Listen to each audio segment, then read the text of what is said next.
La ley entró en vigor el 7 de octubre. Todos los delitos sexuales pasaban a ser agresión, desaparecían los abusos y con ello se variaban las horquillas de penas.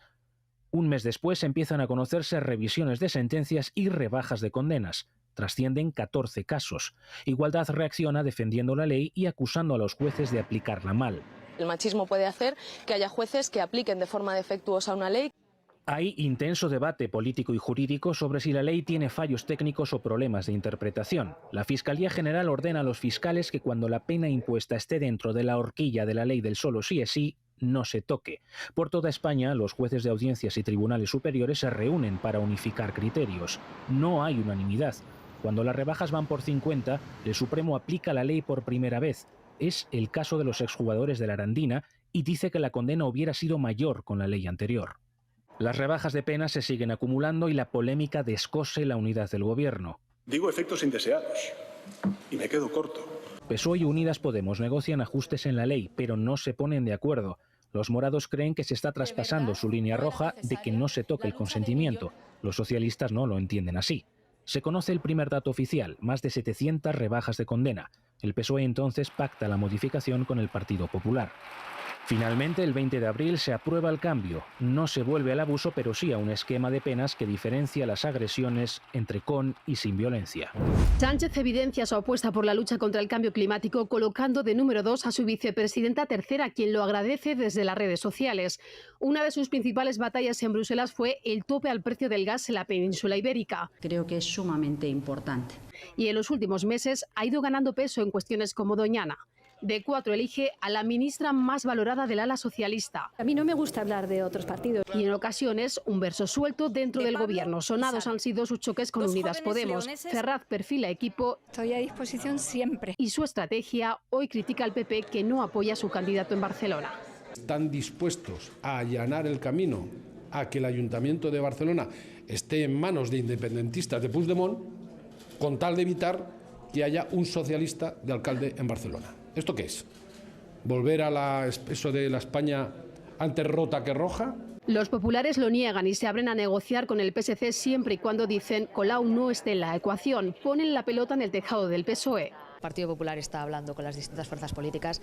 Pachi López lo que tiene que hacer, si quiere, es que le pregunte a Collboni si está hablando con Sirera y que confirme si va a gobernar con Colau o cuál es la pretensión que tiene el Partido Socialista.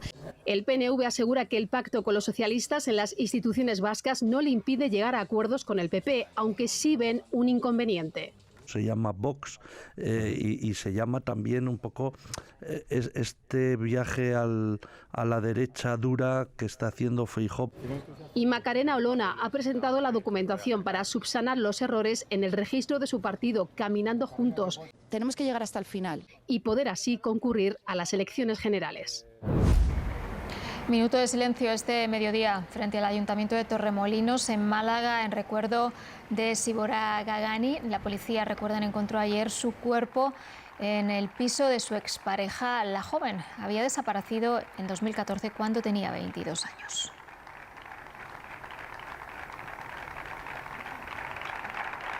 Bueno, pues el presunto asesino está en prisión por otro crimen, pero confesó hace unos días que había escondido allí los restos de la víctima, Carmen Ábalos.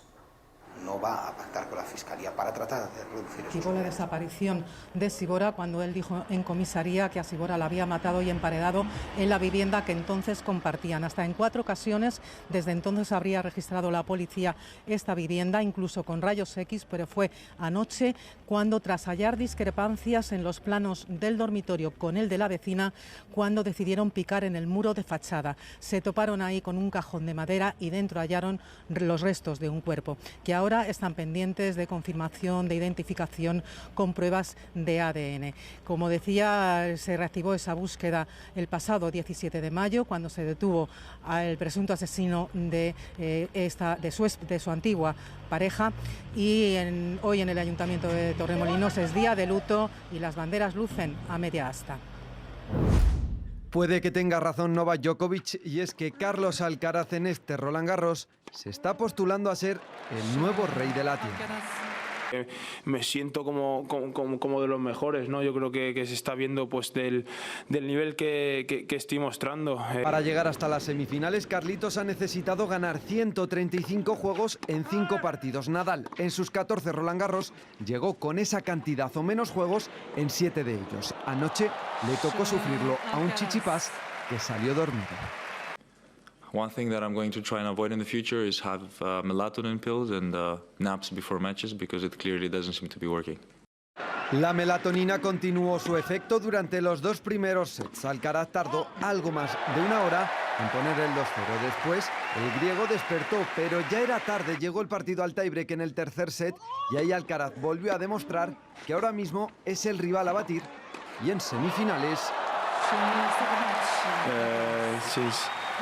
The draw came out. Everyone was expecting that match, you know, the semi-final against Novak. Myself as well. I really want to play that match.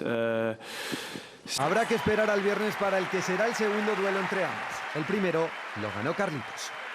Papa Francisco ha vuelto a ser hospitalizado esta mañana. Según informaba el Vaticano, se va a someter hoy mismo a una operación. Vamos a ampliar esta información con nuestra corresponsal en Roma, Begoña Alegría. Begoña, buenos días.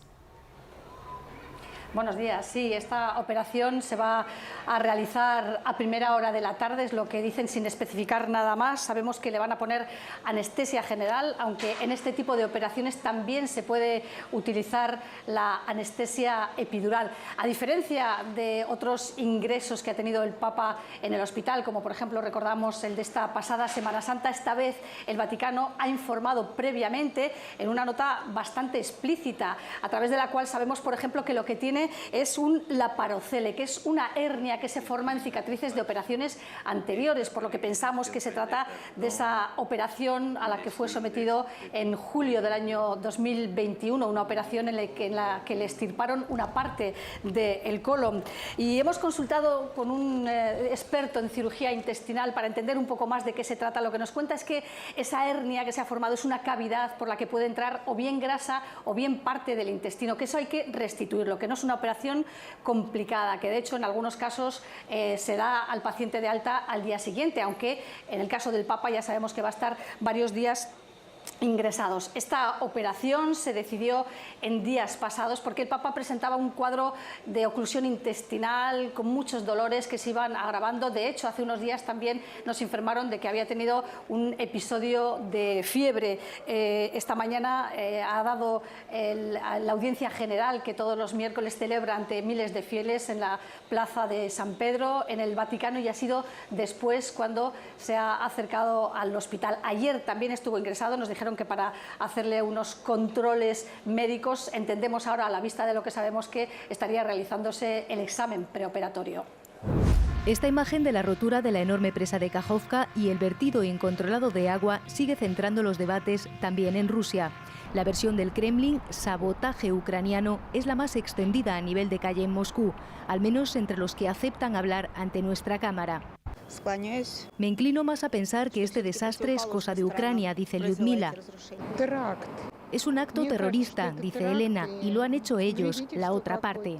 Los medios aquí en Rusia compran muy mayoritariamente la versión oficial, la del Kremlin, que acusan directamente a Ucrania de la rotura de esa enorme presa, pero también plantean dudas sobre qué bando sale militarmente más beneficiado.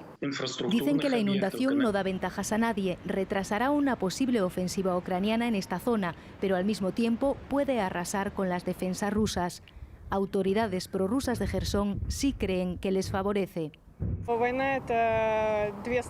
La guerra son dos partes, nos dice Zenia, y cada uno cuenta su historia. Yo no sabría decir qué ha pasado. Solo hay algo claro, añade, esto es un desastre humano y ecológico. Un hombre de 19 años armado con 4 pistolas mató a 2 personas e hirió de gravedad a otras 5. El presunto autor conocía a una de las víctimas y le disparó en medio de la multitud que abandonaba una escuela secundaria en Richmond, Virginia, tras asistir a la ceremonia de graduación. Just everybody started running and I pushed her down on the ground. We got down on the ground and it's just chaos from there. You just kept hearing shots. It was like 8, 9, 10 shots. El tirador intentó escapar a pie, pero fue arrestado y será acusado de 2 cargos de asesinato en segundo grado. I can tell you that the person we believe is who is going to be charged was detained initially by VCU security. Además de las 2 víctimas mortales, una niña de 9 años murió atropellada por un coche en el caos que se produjo tras el tiroteo. Numerosas personas resultaron heridas y otras necesitaron tratamiento psicológico por crisis de ansiedad. Absolute disgust. I'll do my best not to introduce politics to this conversation, but the truth is that we as a people are tolerating the intolerable. Estados Unidos está cada vez más acostumbrado a los tiroteos masivos en lugares públicos, pero la sociedad sigue estando mayoritariamente en contra de que se establezcan controles a la venta de armas.